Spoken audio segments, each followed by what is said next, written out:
such pleasure with each new embrace. Release the thrill of the chase, the thrill of the chase.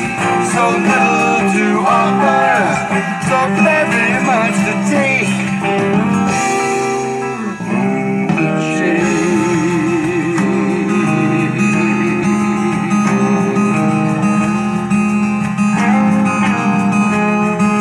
Okay, that's a song called "The Thrill of the Chase." A guy, Bill Abernathy, it just came on YouTube yesterday. So I only played a little piece of it. I didn't play his whole song, but it's not about Fenn's treasure. It's about some guy having an affair with his secretary. That song there. So now on to the 10th clue. There are 9 clues in the book. The 9 clues lead to the 10 commandments. The Moses on his second step of his stairway, he has his Moses. I like Moses. He's right over. He's like sitting at his desk. You can look over and see Moses watching him. A reminder of his treasure, because Moses is the key to the blaze. As you see, in the book, in the chapter with the Moses story, it's just one page, but the guy that carved Moses, Leo Salazar, he's I guess dead now. 2 people keep a secret if one of them's dead, right? And this is a quote from Leo. Leo said this. That's where Moses received the 10 commandments. Okay? Now, Moses himself isn't where, so where did he get the idea to carve this Moses? He got it from this Moses. Leo Salazar and Forrest had been up here, and Leo Salazar carved it to match this Moses, to be the likeness somewhat of that Moses that is there in the rock. So, what came first, the chicken or the egg? What came first, the wood Moses or the stone Moses? The stone Moses was there first. This one Moses was made to be like that one, somewhat like this Moses that's in the field. Okay, so then he goes on to say in that chapter, it was interesting to watch his sharp knife skillfully whittle the wood, which did little to resist his effort. The wood did not cringe, scream, cry, or anything. It bravely let Leo carve it into Moses. The wood which did little to resist, like the wood's going to fight back. You get it? Okay? The wood, and it's the wood. The wood. And he says that's where Moses received the 10 commandments, Leo said. Okay, well, where did the 10 commandments come from? The burning bush, the blaze. Moses represents the blaze. And I'll be up there at least twice in the next week here. Hey, Frank. Yeah, so, turn the camera around. Boop. Yeah, and then, let's see, let's turn that music down and have it in the background a little bit. There. So, anyhow, yeah, the 9 clues. 9 clues. Well, can we have another clue? 10th clue is 10th commandments. You could go that way, but he's given other clues. But still, that Moses is the key, and so the 9 clues are the first 9 of the 10 commandments. But the 10th commandment, thou shalt not covet. And Forrest says he likes to covet things, so he doesn't follow that 10th commandment. There's probably a few others he hasn't followed either, but yeah, Forrest does covet things, so he goes by 9 of the 10. He's 9 clues. You could look. There's all kinds of ways you can look at it, because you got to use that. The only reason I'm where I'm at is because I knew that things are hidden in plain sight. And the best way to find those things hidden in plain sight is to use the 6 degrees of separation. But I'm not getting anywhere near 6 degrees. I'm getting 2-3 degrees and matches, or, and just like that comment on the, you look for stuff like that in his stories. You just straight. That's where he's carving Moses, and that's where. Now, where were they when Leo said that, or what was referring to the where? That's where, and he talks about Moses going down Sinai, or crossing from there across to the Sinai. In his majestic flowering robe. I mean, my rock Moses is much more flowering and colorful than his wood Moses. And that wood Moses is to remind him of the Moses where the treasure is.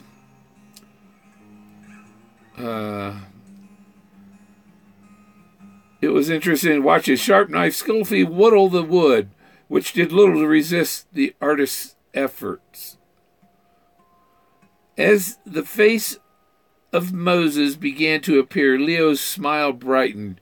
I just sat there and grinned. Now,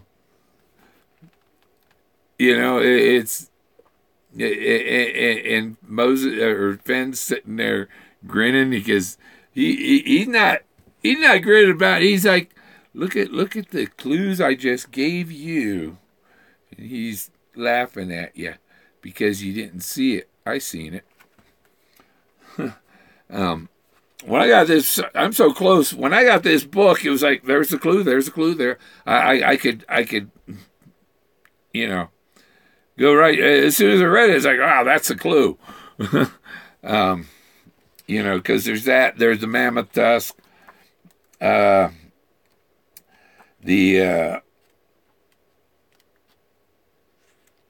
Indian that was talking about the peyote and stuff, and on the subject of the peyote and all that, Forrest said that he'd spent all that time in the Air Force, and there was a lot of things that he missed that his friends were doing that he wasn't able to do, basically. What were his friends doing? Going to Woodstock and, I wonder who, what other, if, like, any famous musicians bought stuff from him. Maybe not so much, because they're kind of just travelers, and I don't know. But and Moses now stands in my home on the second step that leads into my den, and his expressions continue to telegraph a timeless message that would last for 10,000 years, reminding him that treasure is there. I read part of the book, and then I'm telling you what I see, what I'm reading, what my mind sees when I read it. As I type the final words to the story, I glance over and see him looking at me. I like Moses. Yeah.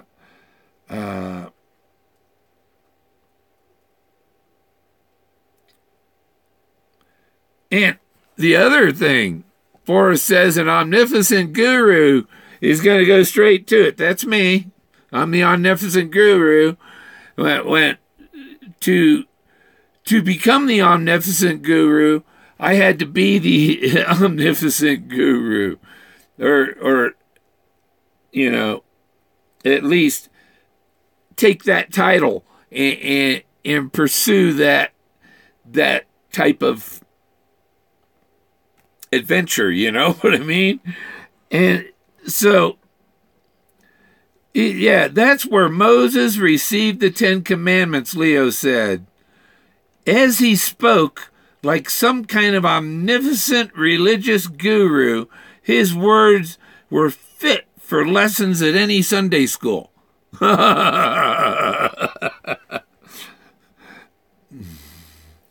He's preaching to you where that treasure is. There's the omnipotent guru. Leo leads you to the treasure in Moses. And let's see, that's only 12 minutes. I won't be too long today. Some people don't like my real long videos, but there's a reason. Because I don't want to tell you where to go cut in line in front of me. No way. I'm teasing you. I'm telling you what I found, that it's the right place, and I'm going to go get it. And you ain't got a chance. You know? We ain't got no TV network following me, but I mean, I'm going to have that treasure this year, or before this summer, I think. And there'll still be running Oak Island every week, waiting to find something in that mud pit. Yeah, Leo said as he spoke like some kind of omnipotent religious guru.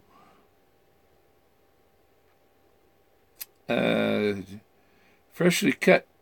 As I watched Leo carve this 24-inch figure from a freshly cut tree, he assured me that it would be a perfect likeness of Moses, and I believed him. It'd be a perfect likeness of the Moses that's in my picture, you know. Let's see, I pushed the button, I think. Is it going to switch around? There. Yeah, this. So, this one was made in the likeness of this one. His robe doesn't really go out his arm as far, but yeah, it's the same. It's the same style of Moses. The little tiny hands, and who knows if Forrest found this place flying around, or if Leo found it, and the two of them went off searching this area. Leo's from Taos, so he could have picked up Leo on the way, or Leo, whatever. But I don't know when Leo died. I can't find information on that. But yeah, I was interested to watch the sharp knife. Like the wood is going to scream that, "Oh, you're cutting me!" Oh, that was some brave wood to allow Leo to carve it up into Moses, Okay, so he just said, so Forrest watched him, carve it up, and he said several hours later, There stood the prophet in his majestic flowing robe. I gave $350 for the beautiful figure, which I enjoyed, Leo, much. But Moses had been an old man, and his portrait looked too white and new. I solved the problem by standing him on the balcony of my house so the sun and the snow could act as an aging agent. So he left it out there for 6 years.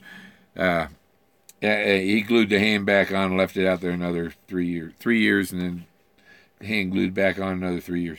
So, but what I just noticed there is that he paid him $350 for it.